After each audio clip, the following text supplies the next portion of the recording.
Hi, it's Dawn H. Jones here, your HR Wise Guide. I just want to talk about the importance of reading disciplinary allegations carefully. And I'll be doing videos on disciplinary allegations in a bit more depth soon. But I'm doing this video because I just feel that this issue is a bit more urgent. So here's the thing.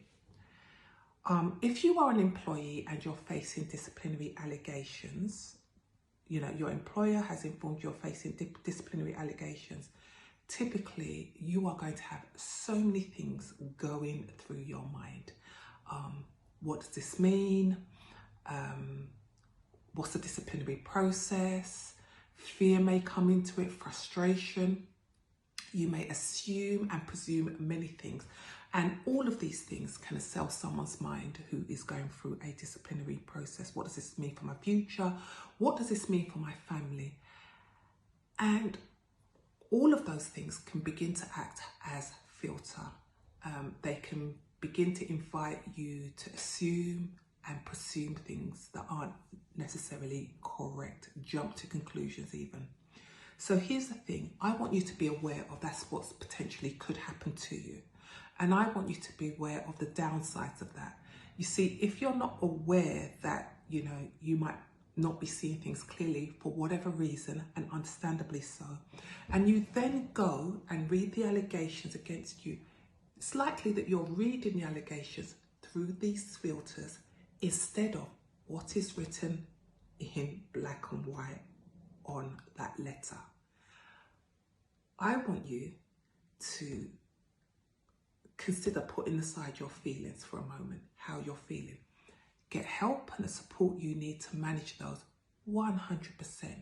I think that's a crucial part of navigating this process with wisdom, okay? But be aware that your thoughts and your feelings can colour how you see the allegations, all right? Because fear can make you assume things, presume things. Fear can make you misread things. And I want you to stick with what's actually written in black and white on that letter that your employer gives you, okay?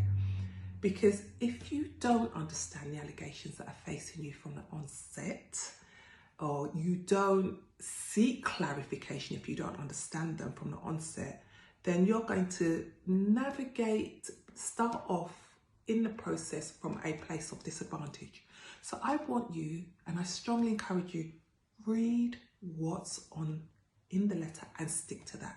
Don't assume, don't presume, don't put your spin on it. If you don't understand it, absolutely go and get help from your HR advisor, the investigator, from your trade union rep, if you need to. But get absolute clarification. Read what's on the paper, understand what's on the paper, and don't swerve from the allegations, okay? Now, I understand that you may have your version of events that you want to put forward, and that's absolutely fine, okay? But your first port of call is understanding with absolute clarity the allegations you are facing. Your responsibility is to be on guard against assuming, presuming, reading the allegation through the context of fear and frustration. Because when you do that, you give yourself more work. You put yourself under more stresses and strains, and trust me, you don't need to add to how you are already feeling. So once you get the allegation in front of you, read them. You may need to read them a few times, and in fact I actually recommend that you read them at least 3 times. If you are having challenges managing your health and well-being, your emotions, contact your employer's employee assistance scheme, or ask them what means of support there is available to support you through this. But please, please, please stick to the allegations. Don't assume, don't presume, so that you can start off on the process from a position of clarity, which will enable you to navigate the process with the correct understanding, okay, which will enable your health and your well-being to be supported. So stick to what's written down.